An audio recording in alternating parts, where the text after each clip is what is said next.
dimineață, am dormit puțin. O dimineață frumoasă. Mergem în România. Dacă asta apare în vlogul, vreau fața pe care o am în acest moment. Am aterizat în București. Merg să-l găsesc pe Robin, care se ascunde undeva pe lângă Piața Domenii. Ți-au zis, nu faceți duș la sală, faceți acasă. Dar nu faceți, adică puteți să faceți dacă vreți. COVID-ul de ce a existat? Că făceau oameni duș la sală și dușau acolo pe. Interviul cu ministrul educației. Așa. Omul nu poate să facă nimic. Și se vedea pentru că el, în interviul ăla cu Gojira, mie mi se părea că ministrul ăsta nu voia să fie așa nașpa cu educație și așa, dar se vedea clar că el avea ce să facă. Asta e șpriț? Da.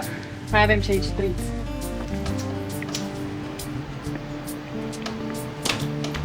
Ce părere ai de faptul că stau la demisol? Vreau un pic. Trebuie să sună primul număr de profesor de canto de pe internet. Și cum fac caut profesor canto? Da, București. Sau oriunde. Și spui că bună ziua, mă cheamă Robin, am 20 de ani și vreau să particip acum în 6 luni la Vocea României la audiții și vreau să mă apuc de ore de canto. Credeți că am nevoie de multe ore de pregătire ca să particip? Și el o să întrebe, mai ai experiență, nu știu ce, zici, nu, îmi place să cânt, stați că vă cânt un pic să-mi spuneți dacă am potențial și cer să cânt. Dacă se-a răcit, atunci Robin face canto. Da. Dacă e încă caldă, Ilinca face canto.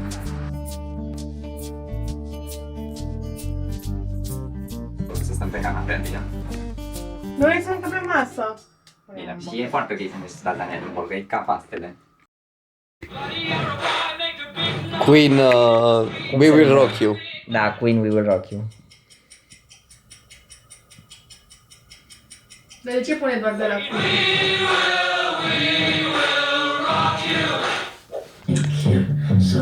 Billie Eilish, bad guy.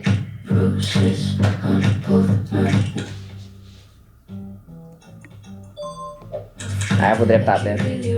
Păi dacă mie îmi place Billie Eilish. Dacă vine autobuz, nu stăm acolo ca să fiți. Vine în 5 minute. Chiar? Da. Alo, Ce faci? sunt un profesor prea bun, nu mai suport. Nu e cantator în plus.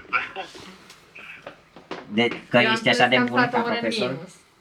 Da, am stat până acum. Păi haide în 3 bețiv, că noi fix acum plecam. Cu ce? Cu busul. Ba, nu vreau să ne jucăm ăla, cum s-ar numi pe ăla? Scrabble.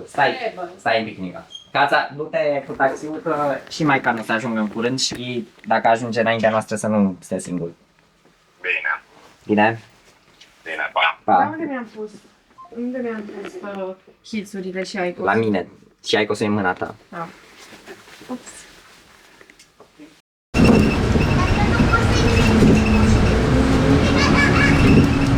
Dacă mă scoteai, scăpai de mine. Lasă că-ți mai dau o șansă. M-am gândit, dar de fapt da, trebuia să spun să fac acasă. Așa. Făceam un TikTok, te-am observat și fără stupid iubesc. E super ok. E ok? E super ok. Putem rămâne, e ok. Credeți că eu am rupt-o? Mă duc să mă pricini acum.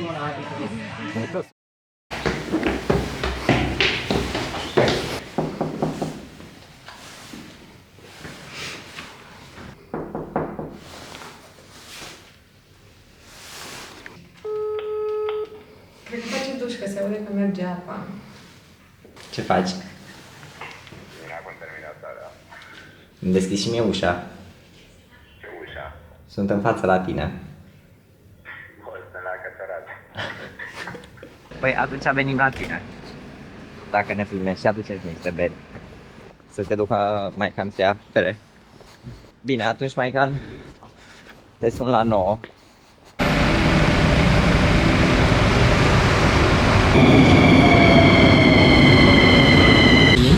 Cu peronul pe partea dreaptă. Corespondență cu magistrala 1.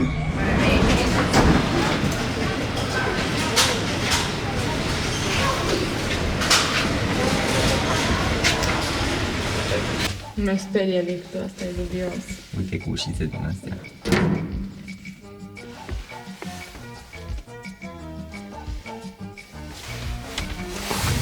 În lift, dar nu merge. Nu că s-a blocat, dar apăsăm pe buton și nu se mișcă și nu pot să fac nimic, am sticlele astea și Alex nu apasă. Nu o să urc pe jos mai calme, stăm în fața blocului, nu merge. Coca, cunoscut drept cel mai fericit animal din lume datorită zâmbetului din poze, când o mamă coca este amenințată de un prădător, nu luptă și își catapultează propriul pui pe jos, oferindu-l ca și un sacrificiu viu. Zâmbetul e de fapt o mască, spre deosebire de o mamă coca, eu știu ce este iubirea pentru că îmi iubesc iubita. Hai să sărim. De unde? Nu, încetați!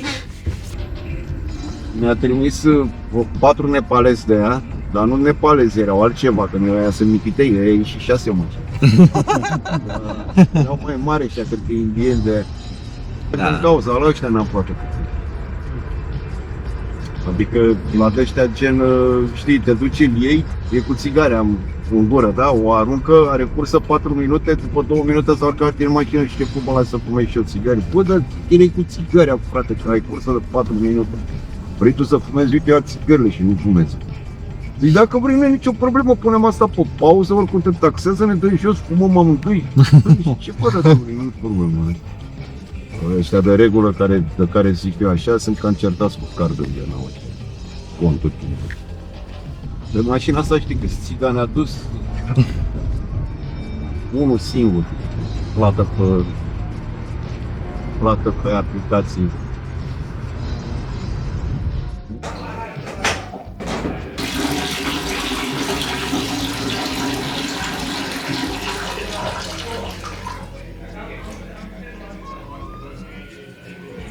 Da, și cum ziceam, investițiile au mers bine în ultimul timp și e chiar... Da, și crește totul și... Încolo, hai! Ăsta e Uber-ul. E Uber-ul de șmecheri. Autobusul e chiar flat. Pregătit cu mesajul să dai că... Da. Merge pe ăla, cred. Controlul. Hai, direct în cel. Ce sunt legitimații de călătorie? Păi îl batem! Acum l-am văzut, nu o să mai vin niciodată. Putem să plecăm spre non-stop. Partea, pe acoperiș trebuie să mergem. Capitanul legiunii. Păi trecem pe sub. Pentru Constantin fac și o melodie asta frumoasă. Dar și el 50 de roli, ăștia proaspeți. Constantine, Constantine, eu stau și cu mâina tine. Notați-mă pe pădure, amără și băi de tine. Și gătă-mă mai bine, Constantine, Constantine, amără așa cu tine. Și gătă-mă mai bine, Constantine, Constantine, amără așa pe tine.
Prima sticlă e 6 euro și a doua e 50 de cenți.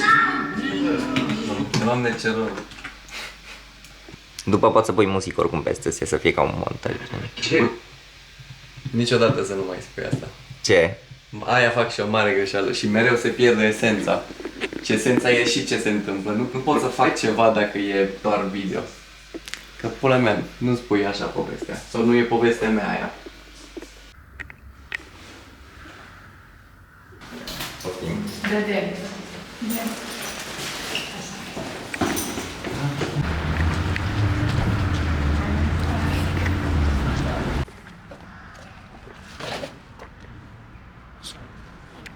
Asta e 8-a minune a lumii.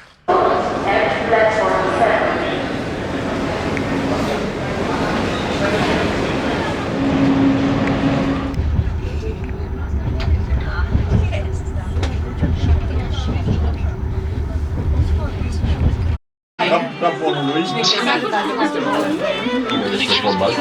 Dacă, exact. Dar ce crede că, bă, ok. Acum nu. Au dat. Am luat și roșu acum. L-a băgat? Păi a fost simplu, ia zborul, fraiește pe span, dă-i un skateboard în cap Ilincăi, adu așteptările jos, dezamăgește-o cât mai mult, mă rog, logic, neintențional, că nu doresc să mă fac harakiri emoțional. Și apoi vorbește cu prietena ei, dă-i fă-o să o ademenească locul potrivit pe Ilinca, fraiește pe Ilinca că trebuie să-și legi șireturile și apoi fac manevra. Și manevra ce înseamnă? Ce? Ce înseamnă manevra? I-am băgat ghiulul, așa, mă rog, da, până să-l bag, ghiulul, mi-a zis, băi, ridică-te, ce asta e o glumă și așa. Apoi fac o ieșire din trans, o mâncărică și apoi la un local unde toți prietenii au venit și unii băieți, eu zic că s-au speriat și fetele s-au bucurat. Și fiecare reacție a fost autentică și frumoasă. Și a zis da. Dar când ai cerut-o exact? Cărturești pe 13 noiembrie 2025 pe la ora 5 așa și vreo 10. 5 și 10. Cam așa.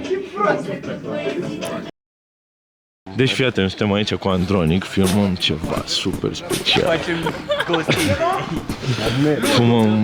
Nu fumăm nimic, că suntem aici cu Laura. Laura! Asta e Teddy, skater bun. Ia, pot să fac un dis, lui Smeu. Smeu, băgă-mă și fața ta, dacă te mai uiți la mine odată îmi bag fața ta, îți mănânc rânza și ficatul, cu tot cu alcoolul pe care l-ai băut pe banii mei. Băgă-mă și frații tăi, adică și în mine. Știi că zic foarte bine, astea-s cuvinte pe care nu le-am scris, dar le-am zis. Uită-te la mine, ar trebui să-mi pun un semn cu interzis, sunt prea permis. Aici avem personajul despre care era vorba mai devreme. Care e mesajul meu? Că nu înțeleg eu. Mesajul tău! Faze, câteodată seara când vrei să te relaxezi, faci o plimbare.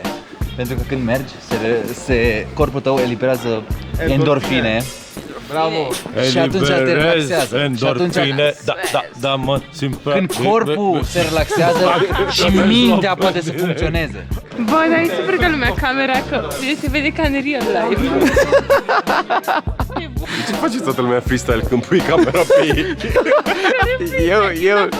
Nu, tu nu. Hai zi cu freestyle-ul, zi. Eu nu sunt la ca... Eu nu sunt Smeu. Sunt un derbedeu. Aici pe Republicii mă apuc să-ți mănânc toți micii. Gata. Dragă Brașov, Scripcaru, George Scripcaru, te rugăm frumos să ne dai locuri în care să ne distrăm și să ne simțim bine. Îți vom... Suntem în Berlin. Mă duc acasă.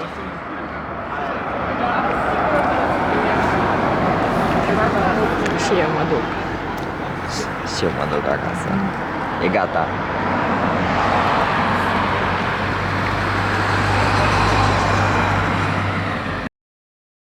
Bine. Alo, da? Alo, bună ziua, vă sun în legătură cu lecțiile de canto. Ai ceva înregistrat cu tine? Nu, dar aș putea să vă cânt acum puțin, dacă doriți. Un refren așa. Never mind, I'll find someone like you. I wish nothing but the best for you. Am potențial? Hei!